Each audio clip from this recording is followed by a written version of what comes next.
The night of June 12, 1995, Kim and her younger brother Michael, who was 13, Kim was 2 weeks before her 16th birthday, the two of them and two friends decided to go to the movies. And they left. Joe, the driver, had had his driver's license for a couple of weeks. So they went to the movies, and about an hour later we got a call from the emergency room at Christiana that they had my son Michael. And no mention was made of Kimberly, and they just said, come in. So we went, and we were told that Kim did not survive the crash. I think if Michael hadn't been in the crash, that I would have totally dissolved. He was injured. His injuries were such that he had a concussion, glass in his right forearm, because apparently he brought his arm up over his face to shield his face. I believe if he hadn't done that, he would have been blinded. Michael is 26 now, and he still has glass embedded in his right forearm. We found out later from the police who investigated the crash that it was totally due to driver inexperience, that we knew there were no drugs, no alcohol. It was a light rain falling, and Joe hadn't probably had a lot of experience on a wet roadway, and he, because of some distractions in the car, veered off the side of the roadway, overcompensated when he came back, and the car, because of the wet road, fishtailed into oncoming traffic. There was another car, unfortunately, headed in the opposite direction, which basically broadsided the car in the area where my daughter was seated, and she was killed instantly.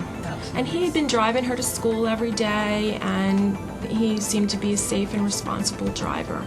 But the police said it was due to his inexperience with the type of conditions that he was driving under that night that caused the crash. Negligence, stupidity, and inexperience can end somebody's life that quick in a car. February 20th, 2004, my brother went to a St. Mark's, Louisiana basketball game. Afterwards, he went to a local charcoal pit. He was at the charcoal pit, hung out with his friends. Afterwards, he was looking for a ride home. He just got a ride home with an acquaintance from school that was in his grade. And on the way home, the driver thought he saw his girlfriend, so he sped up, tried to go around her, and lost control of his car and struck a tree. The police came to the door and told my mom and my older brother. And then about 30 minutes later, my dad called and said that I needed to come home, and then he told me what happened. He met him like that week in school. He had a cool car. He was showing it off at school one day, so my brother met him. He thought he was cool. He thought he could trust getting in the car with him. He was the class clown in every class. He did sports, he hung out with his friends, he went to parties. He smoozed with everybody's moms. Everybody liked him. Everybody in the family tries to grieve their own way, so you can't all grieve together. Some people are mad, some people are sad, some people just don't want to even talk about it. We had a lot of friends, a lot of family, a lot of supportive family. We had this community here at school that was phenomenal. We developed friendships with people that we never knew before the crash. And there were people who dropped out of our life because they couldn't handle it. They couldn't handle our emotions. It was only about 3 blocks from my house, so every day I still drive by it. Faith is a very integral part of my recovery, of my healing, and although you never get over it, you learn how to live with it. It's all so clear in my head still. Everything afterwards just seems not the same anymore. School was affected, my family was affected, my friends were affected. Nothing was clear anymore. Everything froze right then. Kim was a softball player. Her whole team showed up. We had tremendous support, but you just freeze.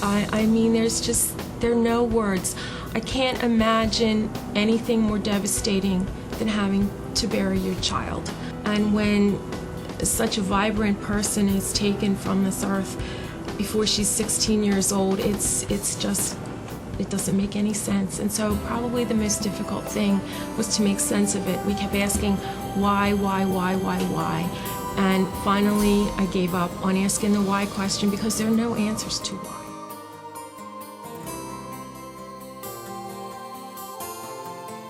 There was an article about a year after Kim died in the News Journal, and there were some rumblings in the legislature about graduated licensing, and that it was in other states, and that this is something that would be good for Delaware. And there were kids that were interviewed, and one of the girls said, "This really bags me up. This will never work. This is a joke. This will never happen." And I was infuriated by that because I thought, no, this has to work. Because if GDL were in place, my daughter would still be here. I was so excited. I thought I was going to be like the best driver. I was going to be like a perfect driver. I knew everything. I took the class.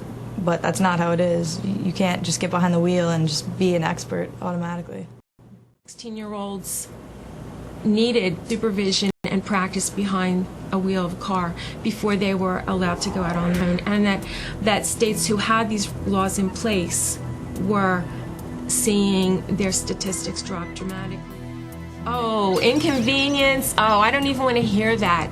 I would give anything to be able to take my child to softball practice, to school, to basketball practice, to the mall, to pick her friends up and take them wherever it is that they want to go. I lost that. And this precious child is gone. And you realize how important these precious people are to us, and that we really do need to take care of them, and we really need to honor them and help them grow as adults to be responsible people behind the wheel of the car. I wish I knew more about accidents aren't always because of drugs and alcohol.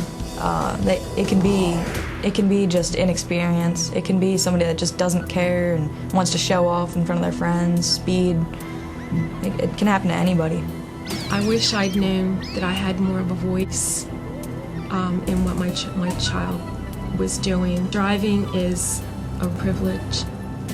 It's not a right. And until a